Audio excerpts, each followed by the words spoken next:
Well, Bitcoin's the best performing asset for the past decade, and it's 100x better than gold, and it's 10x better than equity portfolios. So the volatility is the price you pay for the performance that you get.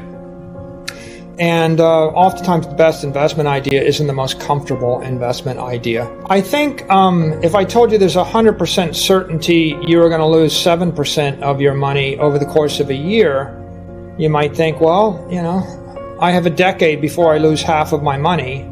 I have time to think about it. That's the status quo when monetary inflation is 7%. If I told you there's 100% probability that you're going to lose 20% of your money over the next year, and half of your money over the next 3 years, well, you might think you need to move faster. Well, what if I told you you're going to lose all your money? What if I told you the currency is going to collapse to zero in 3 months, which is kind of what it did in Zimbabwe and Venezuela?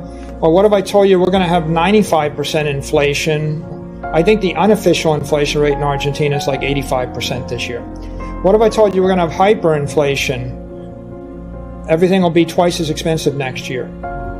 Now, how long would you wait before you took a risk? If I really want to, get you to jump out of the pot, right? I could just make it simple.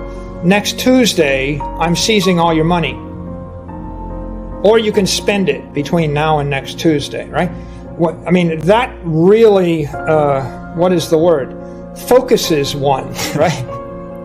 Right, it stiffens one's spine and focuses one. If I just made it very black and white, I'm just going to take all your money next Tuesday, or you can spend it between now and then. So, how do you actually get comfortable with the volatility? Well, I think first you have to understand how big your problem is, and the second thing is one of time horizon. And what's your aspirational goal? For example, if you don't aspire to change your lifestyle one iota, and you're going to watch Netflix, let's take extreme. You're going to live in your parents' basement, watch Netflix, order Domino's pizza, and stream YouTube video for the rest of your life. Do you have an inflation problem coming? Probably not. If you want to buy your own house, you have a bigger inflation problem because houses went up 15%. If you want to get married, buy a house, have 3 kids, and if you want to take expensive vacations and have a house on the lake, you have a big inflation problem. Guess what? Luxury homes on the lake went up in price a lot. Same with education. If I plan to send those kids to school, I'm really in trouble. Yeah, so it really comes down to what is your aspiration, and that determines your hurdle rate. What you want determines your inflation rate, and your inflation rate determines your hurdle rate, and that makes a difference. I think in terms of historic metaphors, there's plenty. For example, my family came to the United States in 1736 on a wooden ship. Okay, and if you want to go study those voyages, they spent 8 weeks. Have you ever tried? There's not a single person that's probably got in a wooden ship with 3 sails for 8 weeks to cross the North Atlantic in order to come to America. The mortality rate is 2 to 5% on that trip. Whoa. The mortality rate to go from Europe to the Far East is 35%. It's insane. Whoa. 1 out of 3 people that started the journey dies on the trip. Whoa. Okay, so we talk about volatility. Is Bitcoin bumpy? Is crypto? We're just going to talk about Bitcoin. Yeah, Bitcoin is bumpy. What else is bumpy? Yeah, wooden ships in 15-foot seas. If you want the definition of a rocky ride, the rocky ride was leaving Europe. So why'd they do it? So you're saying that the bold are the ones rewarded? If you choose correctly. Right? The ones that moved too soon, went to certain colonies, that on the Potomac River and the James River, and they died, right? So there's a lot of early settlers that took arrows in their back, in the 1600s. On the other hand, by the mid-1700s, by 1736, people had been living in North America, and you had Philadelphia, and you had Massachusetts, successful colony, and the like. So if you choose the right decision or make the right decision at the right time, you can have a better life, but there's still risk.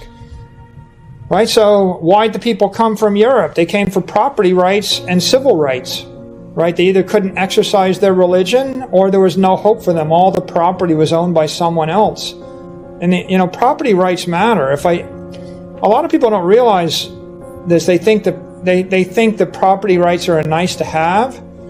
Property rights are a nice to have the same way that fat on your frame or insulin are nice to have. If I strip away your insulin, you're a type 1 diabetic. You can't form fat.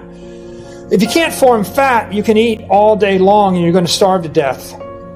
It's not a nice to have to store energy over time. Fat is an organic energy battery and property is a social energy battery. So being able to store property means I can go 3 months without a job and not starve and live a life. There is no hope for a civil life without property.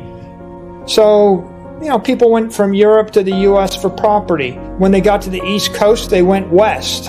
It's in the American ethos. Was there a bumpy ride taking a wagon train over the Rocky Mountains? You ever fly over the Rocky Mountains and look down? Before they had the railroad and before they had the highways, and then you ask, how did people actually cover the turf? It's like, yes, it was a bumpy ride. There was volatility along the way. I think the risk and the discomfort today of owning Bitcoin is a heck of a lot less than the risk and the discomfort of getting in a ship or getting on a horse or, getting in a wagon or walking, right? Or settling and doing what you need to in order to secure your civil rights and your property rights and your freedom. But there is an analogy. The only way you make the volatility go away is you make the opportunity go away. The reason you went west was because people weren't living there and you wanted thousands of acres to yourself to live a better life, right? And when you got there, you found that there was no one that had come before you to clear the thing, and build a house for you and give you running water and hand the keys to you and do your bidding. Because you were going to a new place. That was where the opportunity was. So I think it's very quintessential to the American spirit, or the entrepreneurial spirit, or just the human spirit. What about immigrants? A nation made of immigrants. People went from a country where they had nothing to a country where they could have something. That's the story that you see over and over again. Is there volatility? Is there a risk? Yeah, always, right? Is there opportunity? Yeah. When do you leave? Look, the rich first sons of the nobles in Europe didn't come. Yeah, it was the poor, disenfranchised, the people that didn't have a choice that came. Right? The Protestants left Catholic countries. The Catholics left Protestant countries. The poor left every country. Those who were, hoping for a better life came.